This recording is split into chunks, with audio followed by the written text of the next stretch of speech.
This story is found in Your Turn Practice Book, page 83 and 84. It's important for a couple of reasons. It's your timed read for the week, so you'll want to be sure and listen carefully. But after you submit today's copy of this, you can find it again any day of the week on the classwork page near where I keep the 5th grade notes for reading class. Look for it, and it has something to do with the title about video recordings. You should be able to practice it there. And you'll want to answer any question that may come after this and submit that for credit as well. All right, remember that if you read more than 100 words per minute, the next day you can read for 2 minutes. And if you average 100 words per minute that time, you can read for 3 the next time. Perhaps you'll be able to get as many words as I am getting. That would be a nice goal, but just do your best and try to improve every day. Let's begin. How the Fly Saved the River.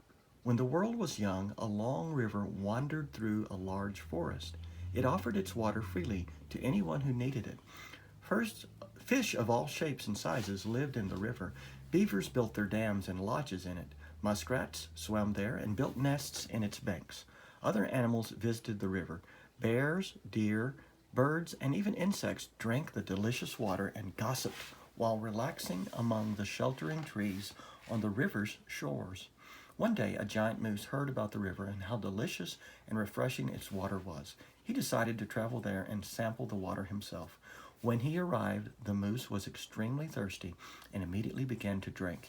Even after he quenched his thirst, the moose kept drinking. He decided he wanted all the water for himself. The other animals watched in horror. The moose was drinking so much, the water was sinking. The more the moose drank, the more the water retreated. The farther the river sank, the more the animals worried. "What will we drink?" asked the bear. "Where will we relax in the cool shade?" wondered the deer. The muskrats worried too. Where would they swim and play? The beavers were even more worried. Where would they build their dams and their lodges? The fish were the most worried of all, desperately complaining to the other animals. "What if the river dries up? We can't live on land like you." That night, the animals convened a meeting to figure out a way to keep the greedy moose from drinking the river. The moose was so huge and so strong that they were all afraid of him. The bear exclaimed, "Have you seen his antlers? They're almost as gigantic as he is." And he trembled as he said it. Then the silence was broken by a small voice. "I'll do it." The animals turned, wondering who this courageous creature might be. It was the fly.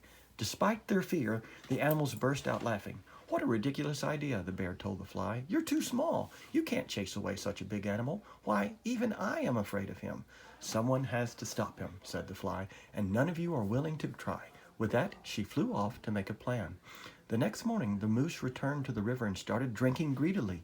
He didn't notice the fly hovering above him, selecting her first target. Suddenly, out of the sky she dove, landing on his leg and sinking her jaws into it. The moose stamped his foot, trying to throw her off, but the fly held on tight. He kept stamping his foot, and with every stamp, he left a hole in the ground. The river hurried to fill the holes. Soon, mud was grabbing at the moose's feet. Next, the fly landed on the moose's back. Again, she bit as hard as she could. The moose tossed his head, snapping at the fly. All he managed to do, though, was give himself some nasty scratches with his antlers. Then the fly started a series of quick attacks. She darted in from one side to nip the moose's ear, and then from the other to bite his nose. The moose galloped frantically back and forth on the riverbank, stamping wildly at the fly with his massive jaws. He thrashed his head from side to side and stamped his hooves so hard the ground shook. He snorted like thunder and blew like a hurricane. No matter what he did, though, he couldn't get rid of the little fly. At last the moose stopped fighting and started running. The fly pursued him, buzzing loudly. When she was sure he wasn't coming back, she finally flew home. At the river, the other animals crowded around to thank her for banishing the moose. "The moose couldn't fight someone as small as you," the bear said.